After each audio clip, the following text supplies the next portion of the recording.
Welcome to Mindful Moments. Nourish your mind on the go.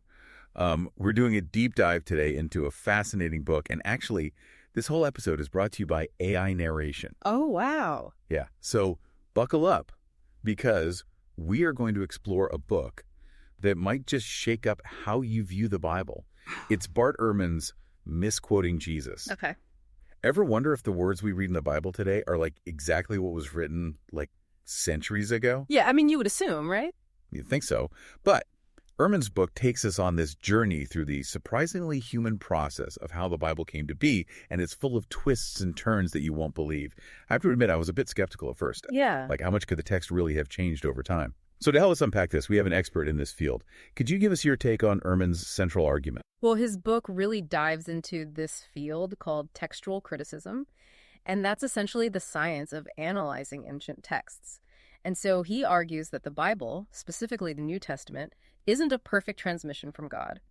It's gone through a long and complicated process of copying and translating, leaving it open to human error and even intentional changes. So we're not talking about the translations from Greek and Hebrew into English and German and French. No. We're talking about even before that, when they were copying, making copies of the original manuscripts. Right. The actual physical act of copying the text, yeah. Okay, that's a pretty bold claim. I'm picturing monks in dimly lit rooms. Yeah. Just painstakingly copying these texts by hand.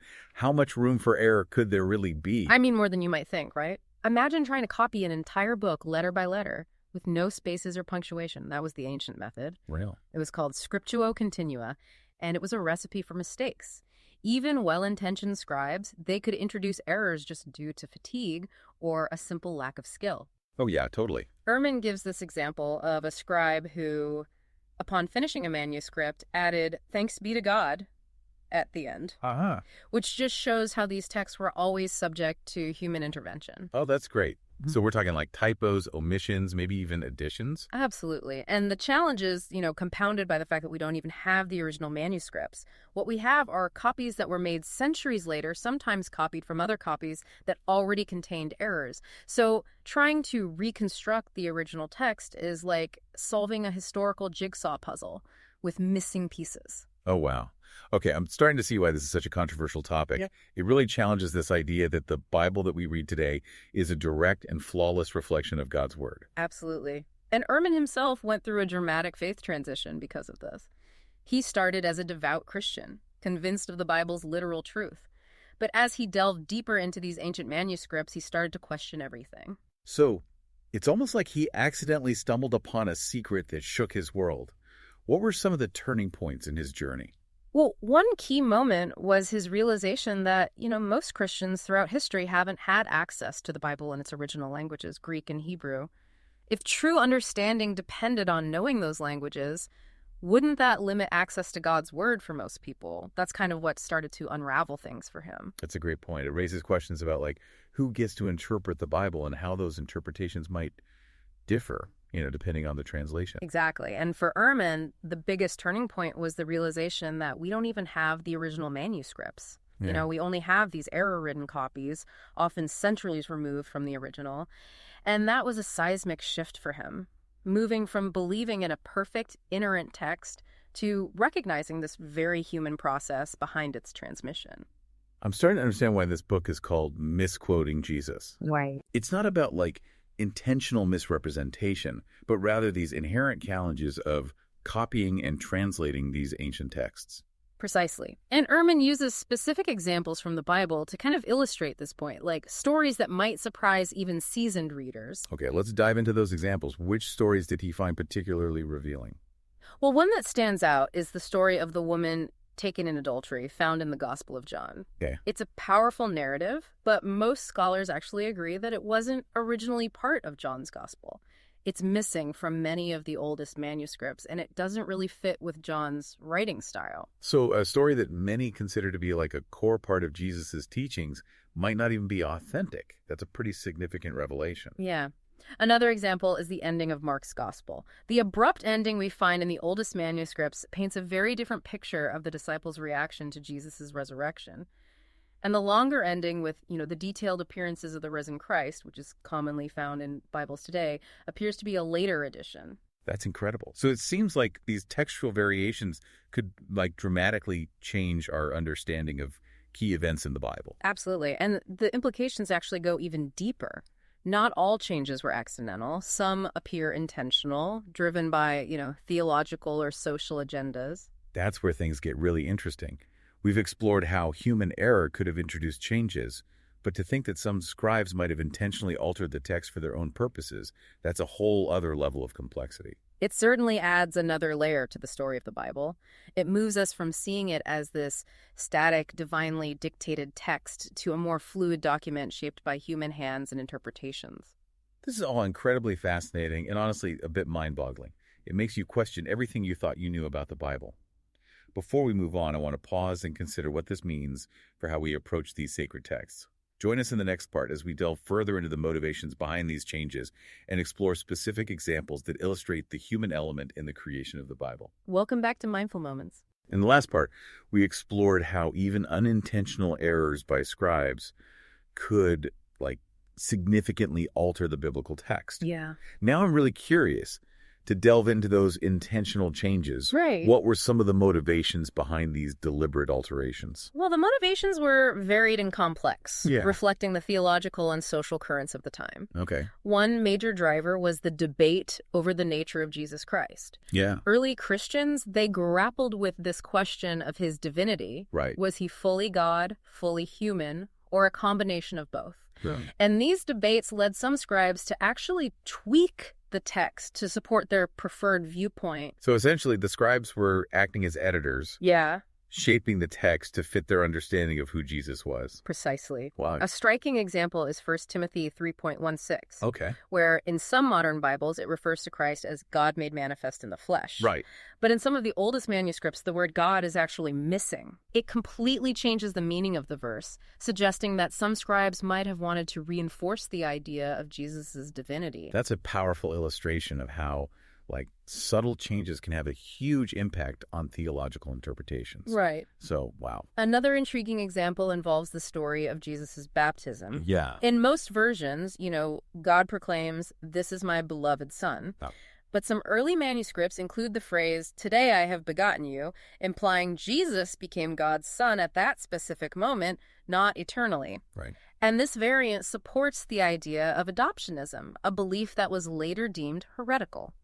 So it seems these scribes weren't afraid to make bold changes to align the text with their understanding of, Christian doctrine. No, they weren't. Were there other motivations beyond these Christological debates? Absolutely. As Christianity spread, it began distancing itself from its Jewish roots. Right. And this shift is reflected in how certain passages were altered, sometimes to downplay the connection between Jesus and Judaism. Can you give an example of how this played out in the text? Sure. I'm kind of struggling to picture how they could alter the story of Jesus, a Jewish man, to distance him from Judaism. One example is found in Luke's account of the crucifixion. Okay. In many Bibles, Jesus prays, "Father, forgive them, for they know not what they do." However, this entire prayer is missing from some of the oldest manuscripts. That's a pretty significant omission. Yeah, it is. It seems like a core teaching about forgiveness and compassion. Right. Why would scribes remove such a powerful statement?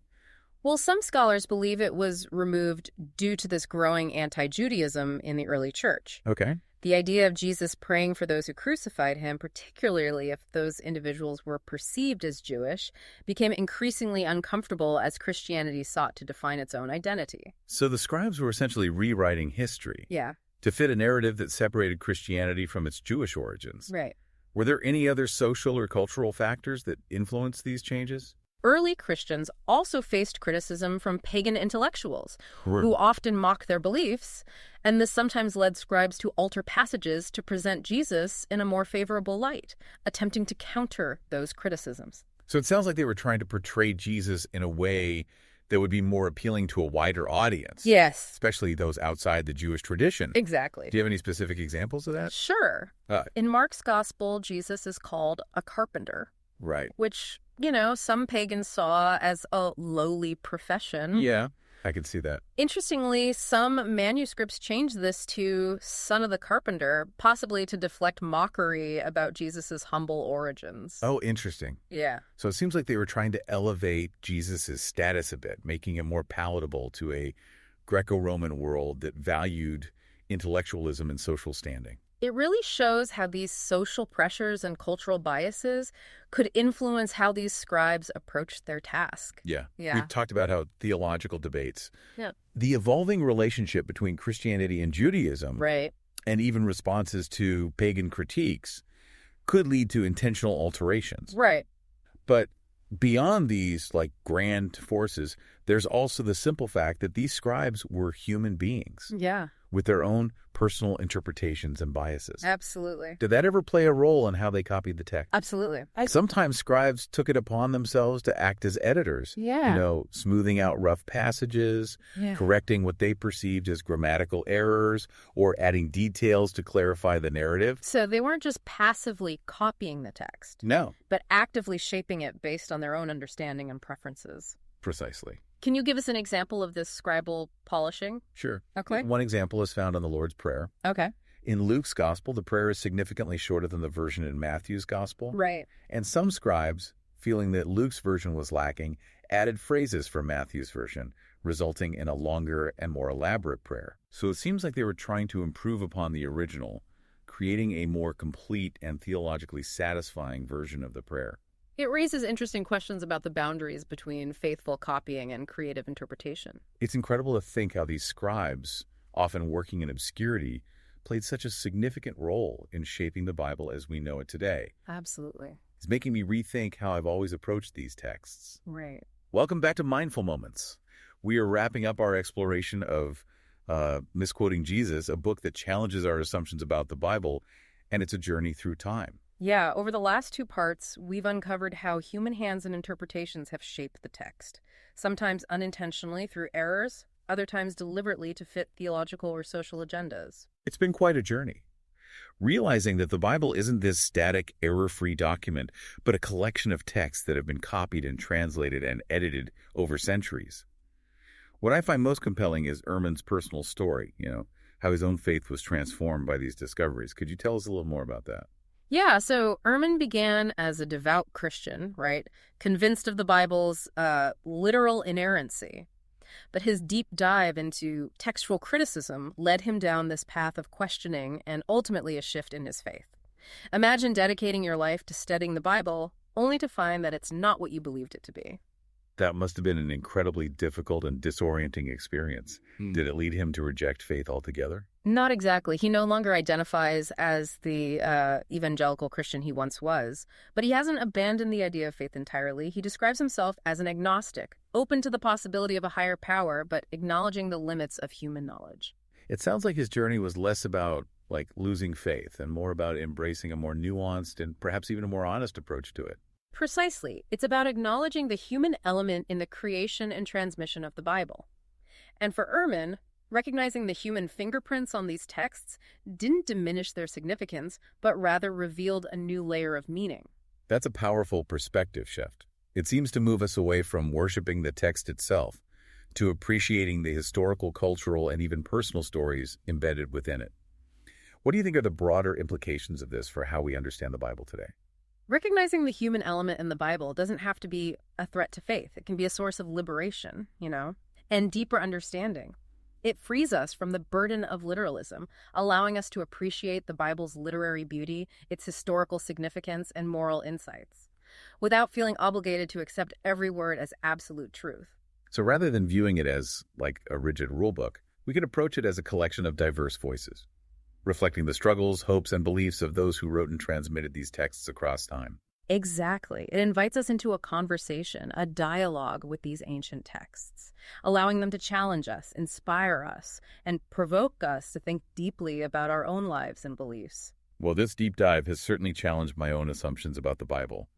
It's made me realize that the journey of these texts is just as fascinating as the stories they contain. And that journey continues today as we engage with these texts, wrestle with their meaning, and allow them to shape our understanding of faith and the human experience. Well, folks, we've reached the end of our exploration of Misquoting Jesus. We've covered a lot of ground, from the intricacies of textual criticism to the personal journeys of faith and doubt.